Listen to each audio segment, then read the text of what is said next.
Buenas tardes, somos el equipo de Cultura Europea, conformado por Mara Archundia, Gabriela Castillejos, Frida Jiménez y Jimena Ramos. En este video hablaremos sobre diferentes apartados que comprenden las condiciones laborales en países como Japón y España. Veremos qué diferencias y semejanzas se tienen estas culturas laborales con México. Como se sabe, Japón es un país al que se le conoce por su excelente disciplina, pero en cuanto a su jornada laboral, se tiene que son 8 horas diarias máximas, teniendo un total de 40 horas a la semana, con un día de descanso o bien 4 días de descanso por 4 semanas laboradas. En el caso de la jornada nocturna, la cual comienza a las 22 horas y termina a las 5 horas, se tiene un incremento salarial del 25%. De igual manera, se tiene un descanso de 45 minutos por cada 6 horas laboradas o por cada 8 se tiene un descanso de 1 hora. Por otro lado, tenemos España, en donde la jornada laboral no puede superar las 9 horas diarias y tampoco las 40 horas semanales pueden ser superadas. Las jornadas nocturnas se llevan a cabo desde las 22 horas hasta las 6 horas. Es importante que se sepa que los menores de 18 años no pueden realizar más de 8 horas diarias. En el caso de México, es en la Ley Federal del Trabajo donde se tiene establecido 3 tipos de jornadas. La diurna, la cual es de 8 horas al día y 48 horas semanales. La nocturna, la cual es de 7 horas por día y 42 horas semanales. Y la mixta, de 7.5 horas al día y 45 horas semanales.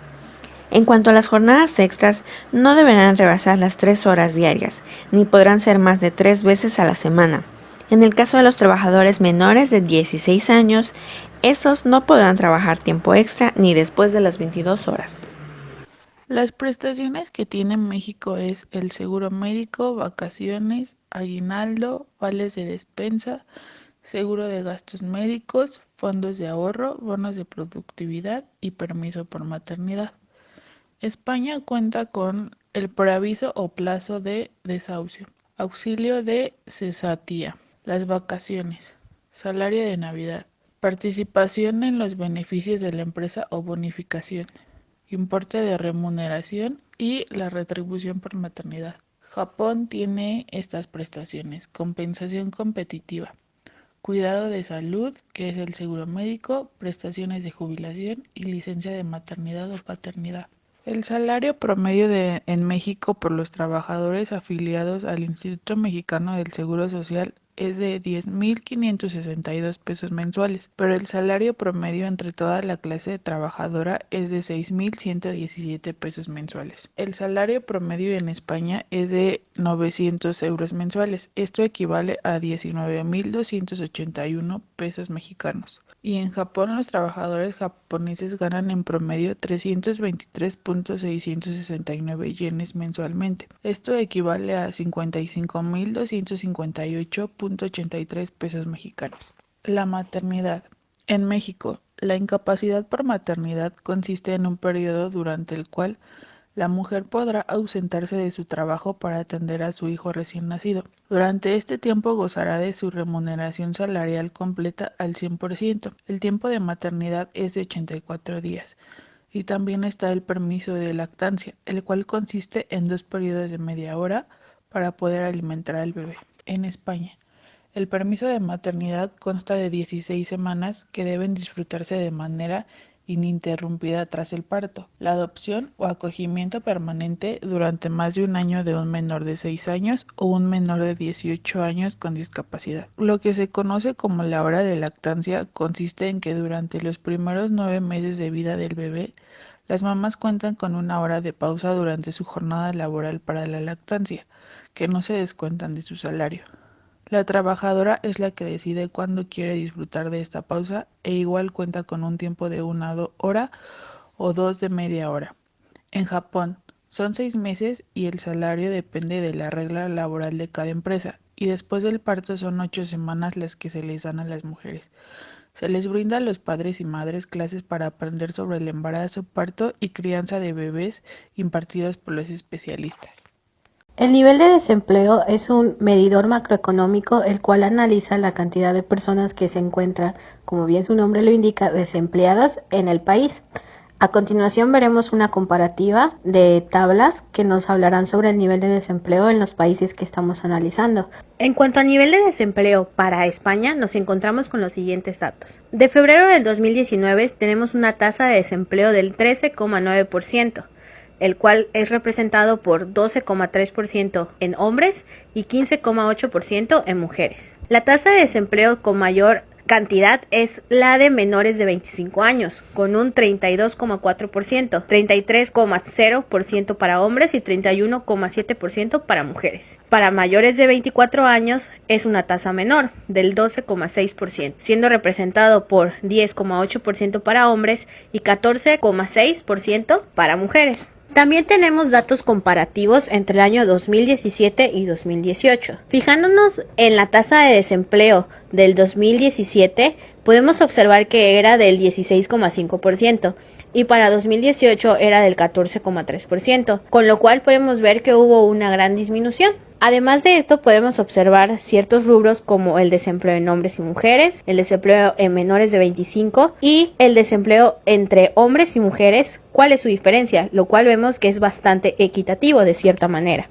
En cuanto a Japón, nos encontramos con que a febrero de 2019 había una tasa de desempleo del 2,3%, siendo representado por un 2,5% en hombres y 2,2% en mujeres. El desempleo en menores de 25 años era del 3,4%. En cuanto a datos globales, para Japón tenemos la comparativa entre el año 2017 y 2018. En 2017 había una tasa de desempleo del 2,8% y para el 2018 teníamos un 2,4%. Aquí también podemos ver una disminución en la tasa y también podemos ver los mismos rubros de desempleo en hombres y mujeres. En cuanto a México, tenemos que la tasa de desempleo para febrero de 2019 era de un 3,3%, un 3,2% en hombres y un 3,5% en mujeres. La diferencia del desempleo entre hombres y mujeres era del 0,3%. En cuanto a datos comparativos entre 2017 y 2018,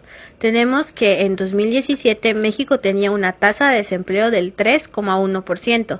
Y para 2018 era del 3,4%. En este, a diferencia de los países anteriores, hemos visto un aumento. El desempleo en hombres para 2017 era de 3,2% y para 2018 era de 3,4%. El desempleo en mujeres era en 2017 del 3,0% y para 2018 se volvió de 3,2%. Ahora hablaremos sobre los diferentes estilos de liderazgo. El liderazgo es un conjunto de habilidades que tiene una persona. Estas habilidades son necesarias para ejercer como un líder y son de tipo gerenciales o directivas. En España, el tipo de liderazgo que más tenemos es el colectivo. Para que esté de pie, tenemos que dejar el liderazgo individual y pasarlo a un segundo plano, y es necesario crear una cultura y un entorno que fomenten esta clase de liderazgo para que éste pueda expandirse a todos los departamentos de la empresa.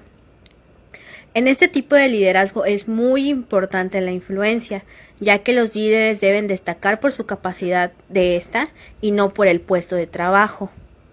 Necesitan poseer más habilidades de liderazgo y colaboración para poder trabajar con unidades de diferentes en los negocios, en países y diversos, y poder adaptarse a proyectos que vayan con esto.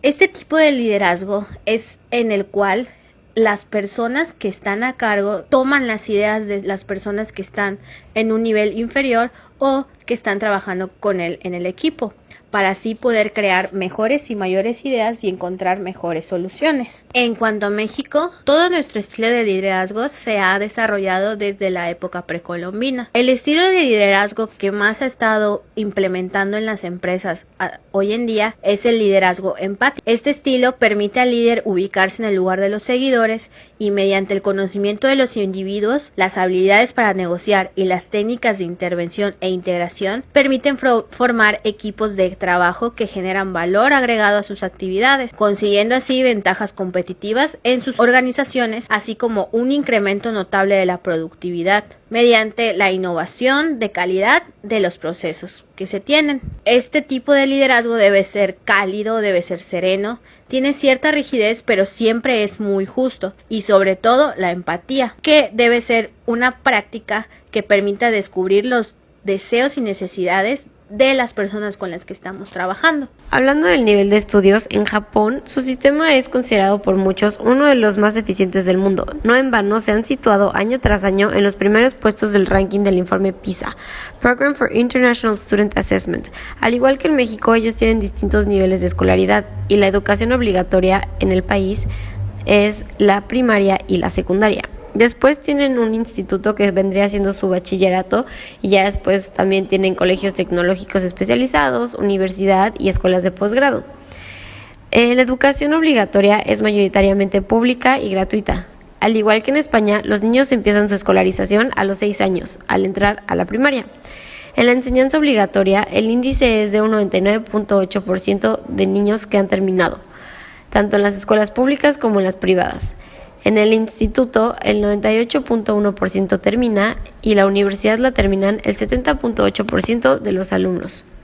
Hablando de España, la educación está financiada por el Estado y es obligatoria entre los 3 hasta los 16 años, o sea, hasta terminar la secundaria. Ellos tienen 3 niveles de estudios, los cuales se dividen. Tienen primaria, que entran a los 6 años y terminan a los 12, la educación secundaria obligatoria, que el primer ciclo vendría siendo nuestra secundaria y el segundo ciclo vendría siendo nuestro bachillerato, y por último tienen la educación universitaria. El 85.7% termina la primaria, el 68.8% termina la secundaria y tienen un mayor porcentaje de egresados de la universidad que Japón. Tienen un 79.3% de egresados. Por otro lado, en México la educación se divide en básica, que abarca preescolar, primaria y secundaria, en media superior, que abarca bachillerato y los bachilleratos técnicos, y en superior, que son la licenciatura, maestría y doctorados. Tristemente, el 41% de la población de 15 años o más se encuentra en condiciones de rezago educativo en nuestro país. El 98.1% termina la primaria, pero solamente de ese porcentaje de egresados, el 97.5% entró a la secundaria, y de ese porcentaje únicamente termina el 64.6%. El 67.8% termina la preparatoria y lamentablemente únicamente el 17% tiene la posibilidad de terminar la universidad. Como podemos ver, a comparación de los otros 2 países, México tiene un bajo porcentaje de egresados universitarios. En cuanto al tema de vacaciones, en Japón el calendario escolar es completamente distinto al que solemos estar acostumbrados. Este calendario se compone de 3 trimestres, comenzando en abril y terminando en julio el primero, y cuenta con unos 40 días de vacaciones de verano. El siguiente va de septiembre a diciembre y el último trimestre es de enero a marzo, con 2 semanas de vacaciones tanto en invierno como en primavera. Su calendario laboral los deja descansar a fin de año, o sea, los finales y principios de año, como igual que nosotros. Tienen una festividad llamada Obon, en la cual igual descansan 4 días y normalmente va del 13 al 16 de agosto. Es para memorar a los antepasados. Y por último tienen la Golden Week, que es una semana que tienen de descanso. Hablando de las vacaciones de España, su calendario es variable según las distintas comunidades autónomas, pero por lo general, en educación primaria y secundaria, el curso suele empezar en septiembre y finalizar en junio, teniendo unas 37 semanas de escuela. Por su parte, en la educación universitaria, el primer cuatrimestre suele abarcar desde septiembre hasta enero y el segundo cuatrimestre suele ir desde febrero hasta junio. Hablando del calendario laboral, es importante mencionar que los españoles cuentan con 30 días naturales de vacaciones como mínimo, es decir, 2.5 días por cada mes trabajado. Aparte, tienen la posibilidad de dividir las vacaciones a lo largo del año conforme se les vaya acomodando, siempre y cuando cada vacación dure mínimo 2 semanas. Si deciden no tomar dichas vacaciones, estas no son acumulables y el trabajador las perdería. En cuanto a las vacaciones de nuestro país, son muy diferentes a las de los otros dos países ya mencionadas, y las escolares se dividen en invierno, que duran aproximadamente 2 semanas y media. También están las de Semana Santa, que son obligatorias, y las de Pascua, que no es obligatorio, y sobre todo en la universidad ya no suelen darlas. Y están las de verano, las cuales van a variar dependiendo del calendario escolar que se esté aplicando en tu institución, ya sean el calendario de 185 días, el de 195 o el de 200 días. A comparación de Japón y España, en México contamos únicamente con 6 días de vacaciones por un año trabajado, pero mientras continúes en la misma empresa, estos días van aumentando año con año. También durante las vacaciones el salario aumenta en un 25%, a lo cual los mexicanos conocemos como la prima vacacional. Otro factor que puede diferenciar mucho estas tres culturas son los días festivos. En las festividades nacionales de Japón se celebra la cultura, la sociedad y los paisajes naturales del país. Actualmente cuentan con 16 días festivos nacionales repartidos a lo largo del año. Durante estos días las escuelas y las administraciones públicas están cerradas y muchos empresarios ofrecen días libres a sus trabajadores. Casualmente, el único mes que no cuenta con días festivos es junio. Para España, cada país cuenta con su propio calendario de días festivos. Y este 2019 llegaron a ser 35 días festivos en España, incluyendo las festividades nacionales, regionales y locales. Pero únicamente 9 son los días festivos nacionales de España. Los demás van a variar dependiendo de la región. Y como sabemos bien, los mexicanos buscamos cualquier día para festejar, pero oficialmente contamos con 7 días festivos no laborales para descansar al año, y al igual que en Japón y España, las empresas descansan y no laboran, o si lo hacen, en nuestro país por lo menos los salarios deben ser pagados al doble, a menos que caiga en domingo, y el salario debería ser pagado al triple. Contamos con muchísimas festividades, pero los oficiales únicamente son 7. Para finalizar con este tema, se llegó a la conclusión que entre estos países que analizamos son muy mínimas las diferencias en cuanto a las jornadas laborales, prestaciones y otros indicadores. Pero la gran diferencia se encuentra en las vacaciones y en los salarios, pues en México, a diferencia de Japón y España, es mínima la cantidad percibida y eso afecta también la economía nacional y familiar.